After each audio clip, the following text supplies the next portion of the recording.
Hi, I'm Tim. Welcome to Watchbox, and thanks for logging on. If you love this watch, email me, tmosso@thewatchbox.com. It's in the description below, the direct purchase and pricing question line from you to me and my crew for your questions about buying this or any watch you see here on Watchbox Reviews. And today we're discussing the late 2016 model year launch, Zenith El Primero for Range Rover. A watch launched late 2016 for the 2017 model year. It features a highly scratch-resistant, ultralight ceramized aluminum case, 42 millimeters. The watch measures 13 millimeters even thick, and you can see a lot of that is the box section sapphire.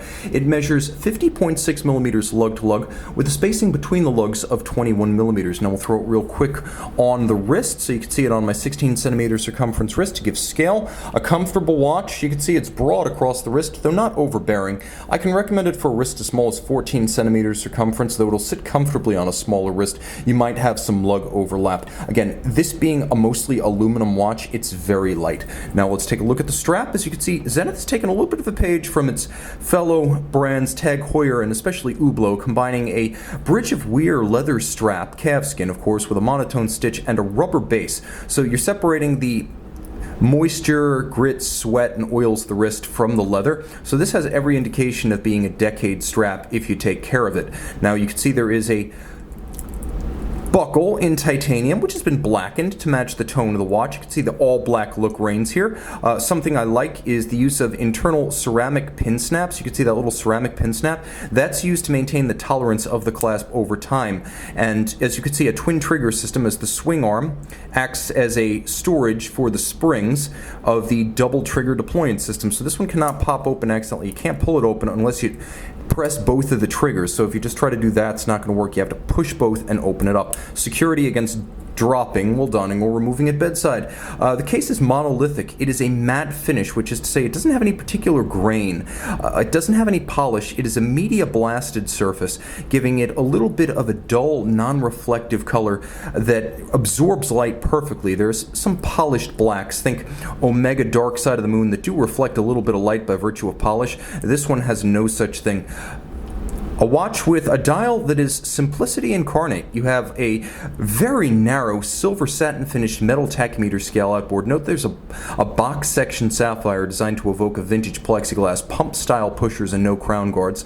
You have that tachymeter scale outboard calibrated for rather large units, as I suspect very few Range Rovers are going to test the 350 kilometer per hour or mile per hour thresholds, but hey, with Range Rover SVRs, I suppose anything is possible. A black matte dial that has a vertical satin finish, whereas the case doesn't have satin finish, it's media blasted. This actually does have a vertical satin finish. Think stainless steel and you get an idea what I mean. There is a set of silvered hashes, and you can see the individual seconds and minutes indices outboard with cantilevered rhodium-plated steel applique indices that are loomed. There will be a loom shot. There is a date disc down at 6 o'clock and a monotone black disc to keep that date discreet when you don't want it. The registers for chronograph minutes and constant seconds have been elevated above the dial, with chronograph hours minimized down at 6 o'clock to give a little bit of the look of a vintage twin register. You can see the branding here is quite minimal, or I should say the co-branding is quite minimal. As you see Range Rover just below Zenith, note the applique rather than printed star. Discreet, I like it. It's actually a decent match, as the Range Rover and the El Primero both hail from the 1969 era. The El Primero on the back in caliber 400 form is one of the all-time greats.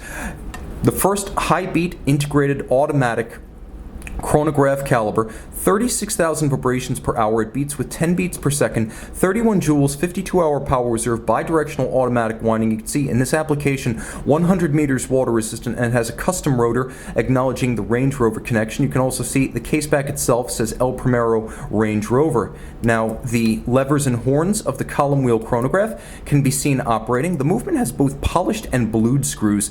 The distinction generally being that one is used for making adjustments to the movement, one is used for fixing components in place, and the watchmaker will know the difference based on the color of the screws. That's why two different are used. Now, the column wheel feel is excellent. The sound is superb. This is one of the best feeling column wheel chronographs you'll encounter. You can see that balance beaten away at 36,000 vibrations per hour. Now, As you'll note, I can take the lateral clutch out of contact with the center wheel and the chronograph bridge, and then I can drop the recentering hammers on the heart cam at center. So I can see everything that's going on here, from the lateral clutch to the column wheel, its levers, its horns, and the recentering hammers. The El Primero is one of the best looking automatic chronographs you'll encounter. Some are downright sterile and they show you nothing. The El Primero, in contrast, shows you almost everything. It's an array of colors. As you can see here, blacks and blues, the violet of pivot jewels, the silver of bridges and plates, and the gold of wheels.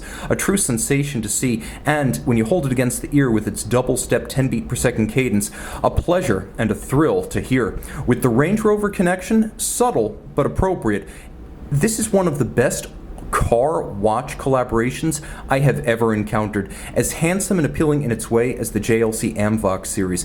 Email tmosso at thewatchbox.com for pricing and details. Zenith El Primero for Range Rover. Plenty of loom.